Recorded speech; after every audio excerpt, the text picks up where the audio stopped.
My name's Arielle Loewen, and I'm gonna take y'all through what happened at the 2025 Rogue Invitational. Let's go.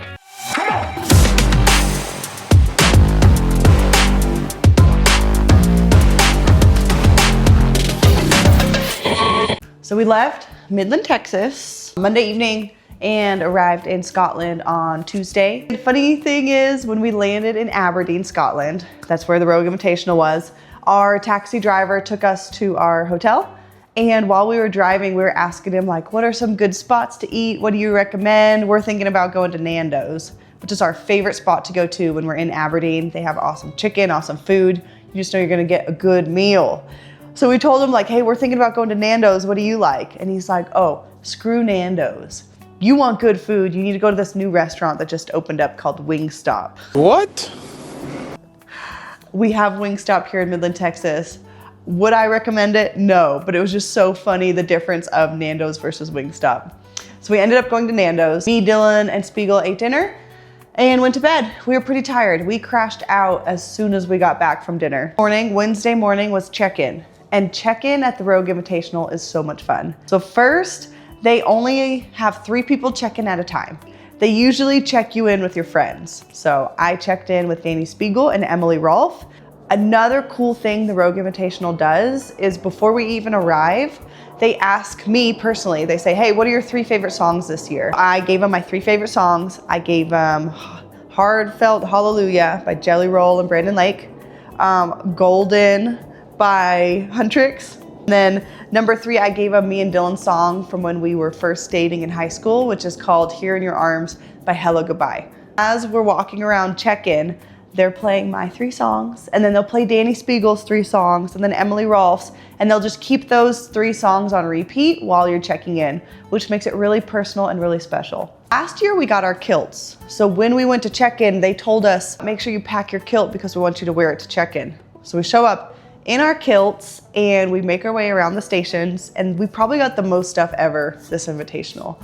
We got shoes, we got a Go Rec backpack, we got clothes, we got a pouch to go on our kilt, which was beautiful and it was handmade in Scotland. And then we also got a little knife, which they said the knives go in your sock. I think if you want to fight someone, you just pull it out of your sock and be ready to go.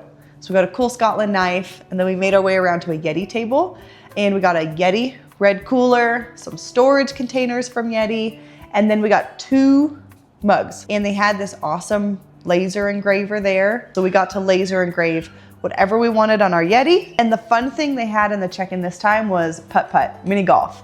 So we got to play 9 holes of putt-putt at the Invitational to see who's the best. And whoever had the lowest score at the end of check-in went home with a trophy. And then after putt-putt, we went and had media interviews. So I would say the media probably lasts for 2 hours, where they do just like poses, pictures, and then they'll ask questions. And then after media, I think I actually went to the gym, did a little workout, stay fit. And then we had athlete brief. At the athlete brief, they weighed us, they got our weight. We measured our bench height, our yoke height, and got to touch the horizontal pegboard. And then we had dinner, and that was the end of Wednesday. Thursday, we woke up, had a beautiful breakfast. The hotel provided a lovely spread, which I always love when we're overseas because at breakfast, it's just beautiful. They have a lot more than we have in Midland. And Dylan's favorite are beans. I know, beans for breakfast, but how they do it in the UK is delicious. So he always looks forward to the beans. I always smell the beans later, so I don't really look forward to it. Gross. And after breakfast, we went for probably like a 3-mile walk. Me, Dylan, and Danny Spiegel just walked around Scotland, got to see some sights, and then we went to a fancy dinner Thursday night. We had some steak, some lobster, some desserts, and we called it a night early because we had competition the next day. I had trouble sleeping Thursday night going into Friday because I was really excited. Friday looked like fun and I was excited to get to it. But event 1 was kind of like a gymnastics chipper. So it started with some heavy double unders, and my plan going into the double unders was to go 40, 40, 40, 40, because it was 160. But I did 40, broke, 40, broke, and then just got lost in the sauce. And next thing I know, I was at 160 and I did 80 unbroken, which was fine. It was great. Did my handstand walk.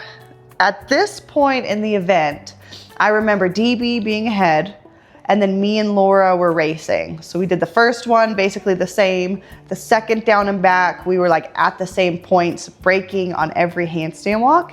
And I remember being really proud because I like had the competitor's mindset. So it was like, okay, we're at the same point. I'm pushing the pace. I'm gonna kick up right now in handstand walk so I can get to the GHD faster and hopefully beat her on this event. So I was really proud of my mindset there because I was in control and I kind of like made the move. So I remember getting to the GHD and DB was on the GHD before me and I was 7 reps behind. So I remember thinking, okay, if I go pretty fast, I can kind of catch up, maybe lessen it to 5 and then catch her on everything else. But I remember being at 30 GHDs and she had gotten off her GHD. And in my head, I remember thinking like, something's off here. This doesn't seem right. After the GHDs, I got off a few reps before Laura and I was like, okay, I wanna make a move. She's close to me, let's make it even farther. So I started box jumping over, tried to speed up a little bit. It worked. I got to the bar muscle ups and the bar log muscle ups were so hard. They're easy backstage because you're fresh, but on the competition floor, after doing all those GHDs, my stomach was sore, my legs were sore from the box jump overs, and my arms were fatigued from the handstand walk. So everything was blown up and it made the log muscle ups really, really hard. I did fast singles the whole way. It went great. I ended up getting 3rd place in event 1. Great start to the weekend. Event 2 was heavy and a sprint, but I was kind of excited for it. I practiced with an amazing barbell that my strength coach, Brian Rideout, made and that Rogue recreated in their facility. So I was pretty comfortable with the movement of the log clean and jerk, but what makes the log clean and jerk really awkward is it's so thick and girthy. So you almost have to like have your head up in the jerk and then push it overhead. The log is heavy, the yoke is heavy, and walking with the pin is heavy. So this event was just heavy. So it's just managing back fatigue, managing fatigue. Event started, round 1 went amazing. It was 3 rounds. At the end of round 1, do you remember how Rogue asked us for songs? Well, they started playing it during event 2. They started playing mine and Dylan's favorite song from 2010 when we first started dating, which is Here in Your Arms by Hello Goodbye. So at the end of round 1, I hear our favorite song playing and I get pumped. Like I get so amped. So I walk over to the log, knock out my log clean and jerks, pick up the yoke, knock out my yoke. And by this point, I'm in 2nd place in the heat. Like I am killing it. And I am just like jamming out to the song. End of round 2, I'm in 2nd place and I probably have a 10-second head start on everybody else who's in my heat. So I'm killing it. End of round 2, I'm killing it. Going into round 3, my song turns off. And I just picture it like all of my energy was just drained out of me as soon as the song goes off.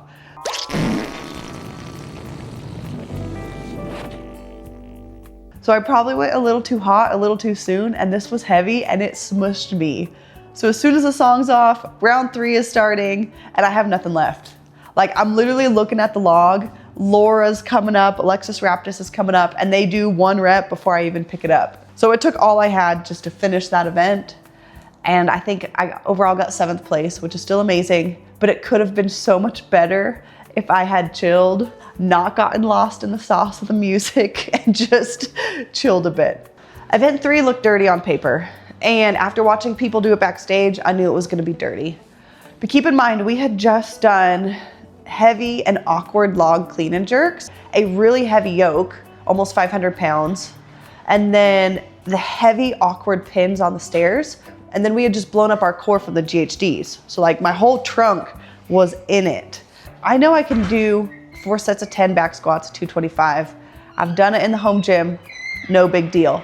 So for me going into this event, it was just managing back fatigue because it was back squats, lower back of the dumbbell snatch, lower back of the sandbag cleans.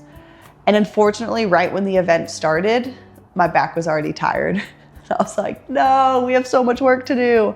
So I think the first set, I broke up the back squats like 4, and did the dumbbell snatch and the sandbag cleans. And literally the first round of sandbag cleans, I knew like I can't handle this. My back is on fire and it's fatigued. So I don't want to say my back is injured because it wasn't pain of like physical pain of my back hurting. I picture like the muscles in my back on fire. So from like my trunk to here was like the most uncomfortable fire I had ever felt in my life. That you broke. Back is broken. What, a vertebrae or what portion? Spinal. So I just literally had to stand there. So I like did a few back squats and my back is just screaming at me. Did my dumbbell snatch and had to like really control it to the floor because my back is just screaming at me. And I remember just really feeling super defeated on the floor because my breathing is fine. Physically, everything feels fine except my back just being so mad at me that I just had to like stand there. And the only thing that gave me comfort in that moment was like looking and finding Dylan in the crowd and just being like, hey, it sucks sucking at an event, but hey, Dylan's still in the crowd. He still loves you. All these people are here. You're in Scotland competing. They don't really care what place you're in. Just finish. Do what you can do to finish. Really defeating, really humbling, really frustrating, knowing I have so much fitness to give, but in that moment, there was nothing I could do but stand there because my back was so mad at me. And for me, it's not worth risking injury for a placement, so I just had to listen to my body and do what I could do. When the event ended, I think I got second to last place. Worst I've probably ever done in a competition up to this date. And walking off the floor, I found Dylan backstage and literally just gave him a hug and cried. Oh, don't cry. I don't cry much. So for that event to make me cry says a lot. I've cried 2 times this year. Once was what I just told you, hugging Dylan when I came off the floor. The second time was chopping onions. Oh, hey, who left this bowl of onions here? That's on purpose. Yeah, I can't. Onion. Yeah, I can't control it with the onions. We can control it from the hugging. You're right. I think just seeing Dylan feeling so defeated on the floor and being so disappointed in my performance, but feeling helpless, and just seeing him was like a little bit of home. So I just gave him a hug and cried. Oh, thank you. And then I got over it because life goes on. That night, I think we ordered Nando's, ordered in, and then that was the end of day 2. I think I ended day 2 in 7th place. So still not bad. But considering a 3rd, a 7th, and then a 19th place, that one just hurts you in the gut. Day 2 was about execution and precision, I thought. It started with the rowing, the bench press, and pegboard. They weighed us at check-in, and 75% of our body weight was on the bench press. So I weighed in at 150 at check-in, so my weight on the bench press was 115.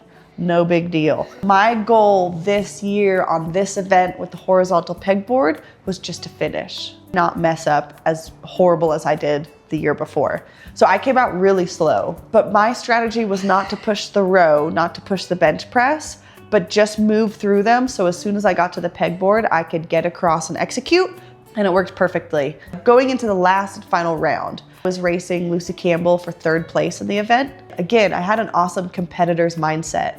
And I was like, I'm gonna push the row a little bit, push the bench press, and get to the pegboard first and start, so hopefully I can beat her and then run across the finish line and get 3rd. As soon as I got to the pegboard on the final round, I just jumped up and started going, broke halfway, reset my pegs, and then I heard the announcers say that Lucy was trying to go unbroken. So I was like, okay, this is my shot. I need to jump up right now and execute, and hopefully I can get 3rd in the event. And as I'm pegboarding across, I hear the crowd going crazy, and then they all go, ooh, which to me means, okay, Lucy had just failed. And then out of the corner of my eye, I could see that Alex Gazan had come down, so I guess her grip blew up. So like all within a 30-second span, I'm like observing the field, observing the crowd, still focusing on executing, and realizing if I just finish, I can get 2nd place. So I execute, I finish it, I do a little like Mario moment. I'm so excited. Last year, the event had crushed me. This year, I executed and paced it perfectly to get 2nd place in the event. Woohoo! Side note, for event 2, I did wear a hair clip. I know what you're thinking. How can you wear a hair clip and bench press? but I have a flat style Tame the Mane. So I tested it out in competition, and the flat style is perfect for benching and will still hold up your hair. Event 5 was the duel. Going into the duel, I did have a little bit more confidence than usual years because I had done the Red Bull Rancher Strong in June and did awesome and won it. So I was confident in my execution abilities. This duel was probably the most fun duel they've ever had. Jump over some logs, pull a rope, lift the sandbag up on the platform, you're good. So the first round, I did fine. I advanced to the second round. So they go from 20 to 15 to 10 to 5 to 2. So I got from the 20 to the round of 15. But in the round of 15, I was ranked like 13th. So not great because the next round they only take the top 10. So going into this one, I remembered being so focused and like attack mode was on. I remember jumping over the logs, pulling the sled as hard as I could. My arms were on fire, picked up the sandbag, put it on the platform, executed perfectly. I remember being so proud of that because as a competitor, I showed up and was like, I'm going to kill this. And I had laser focus and I made it happen. I remember shouting out Blakely on that one. I said, hi, Blakely. Arielle Loewen to take the heat. And she's watching at home. So she always tells me she loves when I do that. I think overall in this, I got 6th place, which is one of my best placements ever in a duel. Going into event 6, which was the end of Saturday night. This event I was nervous for because my back had basically given up on me in event 3. And I was like, oh my gosh, I hope it doesn't do it again because that was so defeating and sucked so bad. I realized warming up backstage, like the hinging motion does not bother it whatsoever. So I was like, okay, I'm gonna be fine, but let's just like kind of be conservative because these weights on the deadlifts were heavy. 3 reps at 320 and then it ended with 1 rep at 350. I have never deadlift 350 before in my life. So if I got to that final bar, it was gonna be give it all you got. So we started on the new Rogue ski ergs, which were super great and super smooth. And then it went wall facing handstand push-ups and deadlifts. So the goal was to do everything unbroken. 12 and 12, 9 and 9. I found that my deadlifts felt awesome. So I was pushing the pace. 9 goes great. 6 touch and go deadlifts at 285 felt great. And then it came to 3 touch and go deadlifts at 320. And then it went 1 handstand push up, 1 deadlift at 350. I remember running to the bar of 350. Laura had passed me, Gazan had passed me, and I remember looking over and being like, who's next to me? And I was like, oh, me and Spiegel are racing. She could deadlift way more than me, like stay in my lane. So she ran up to the bar, picked it up immediately. I ran up there, collected my thoughts, because if I got this was gonna be a PR. Collected my thoughts, pulled the deadlift, and in my head it didn't move, but I was like, okay, I'm trying as hard as I can, I'm not gonna quit on this. So I pulled it, and I was able to get it up and get it up. And this whole time I'm peeing everywhere because this is max effort. This is a heavy deadlift. Gross. Get the deadlift up. And this whole time I'm making eye contact with my judge because I am not gonna drop it until he credits me the rep. So I'm standing it up. I'm literally looking at him like, bro, I'm not dropping this till you say good rep. He said good rep. So I dropped it, ran across the finish line, and was super proud of that event because I deadlifted 350, which is a PR. So I'm pretty strong for a mom. And pretty pee.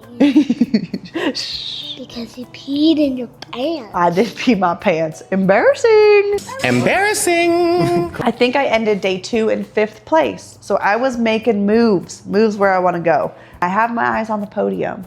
So I am really proud that I moved up 2 spots. Now, day 3, I just got to move up 2 more spots, right? Yep.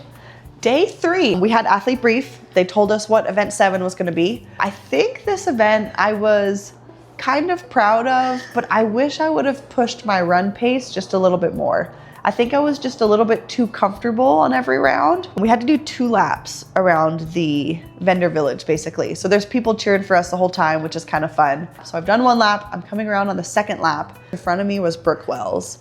And I remember just being like, let's just have some fun. Who cares? Let's sprint. I can like see that I'm slowly catching her. So as I'm coming in and I see Brooke Wells is about to get to her gum drop, I'm like, oh, I'm sending it even more. Let's sprint to the finish. So I go around my gum drop at the same time as her, and I think I blindsided her, sprint to the finish, and ended up edging her out by like 1/100th of a second, which was fun. I was like, if I'm not gonna win the event, I'm gonna give the crowd something fun to see. So they got a little foot race between 11th and 12th place. Event 8, and this event was overhead squat and burpees. And historically, I've always done well when there's burpees in a workout. I won an event at the games with burpees in it, and I won an event at the online semifinal, which was all burpees. So I was excited for this. I did wear my belt because I was a little nervous for my back to blow up. So I had it on just in case. And rounds 1 and 2, I kind of started a little bit conservative because it was a 10 rounder. I don't want to come out too hot. And round 3 of 10, going for my overhead squats, I just felt my back start to get on fire. And I was like, oh no, I still have 7 more rounds of this and my back is already about to blow up. I'm in danger.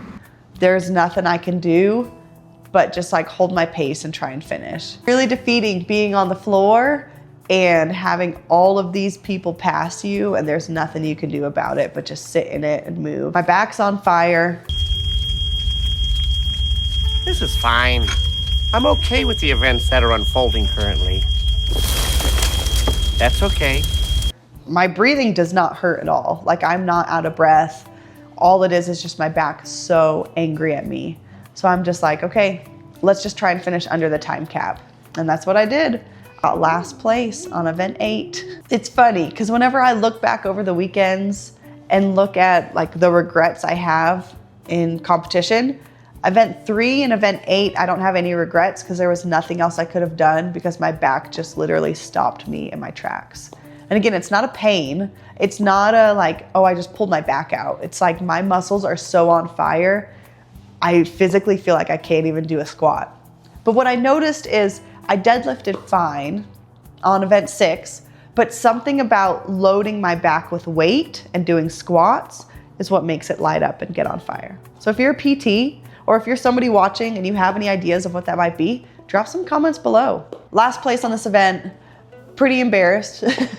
But it is what it is. I couldn't have gone any faster because my back was just angry. But I didn't walk off the floor. I didn't cry this time because I already knew this feeling and I just had to suck it up and it just kind of is what it is. That's life. But after finishing event 8, I knew podium was out of the chance. So by this point, it's like just finish the weekend and enjoy being in Scotland. There could be worse things. Event 8 to event 9 had a really quick turnaround. I think we had 30 minutes in the back. Before to event 9, it was just do whatever you could do. Just finish the weekend. Enjoy that you're in Scotland. Enjoy that you're on the floor in the final heat at the Rogue Invitational, and that's what I did. Ended the weekend in 10th place, which is pretty disappointing. A lot of woulda, coulda, shouldas. What I needed to fix were the 2 last places I had. And in the moment, there was nothing I could do to fix those. So 10th place, it is what it is. Not my best invitational, but also not my worst. After the competition was over, me and Dylan went and had an awesome dinner and then had some ice cream. And then we actually flew out the next morning at 6 a.m. And we were excited to get home to Blakely. So we left bright and early Monday morning. Takeaways from the Rogue Invitational, I loved my mindset. This was the most fun I've had at a competition all year. So I really enjoyed how my mind was. Never was I like, oh, I don't want to work out. Oh, this sucks. I was in it and I was really present in each workout, pushing as hard as I could. I had a lot of wins in my competitor mindset that weekend. And then another historic thing is Dylan got his first log muscle up. And believe me when I say he's been trying for years. 2023, he tried a lot and he couldn't get it. 2024, he tried, he couldn't get it. But 2025 was his year. So it may have been an L for me at the Invitational, but it was a W for Dylan. And he got his first log muscle up. So you go, baby. So what's next for us? Me and Dylan are doing a partner High Rocks doubles in Dallas, middle of November, so in a few weeks. And then we have Copenhagen World Fitness Project Finals, middle of December. And we are taking Blakely Cakeley to that one. So we'll be there. Thanks for watching.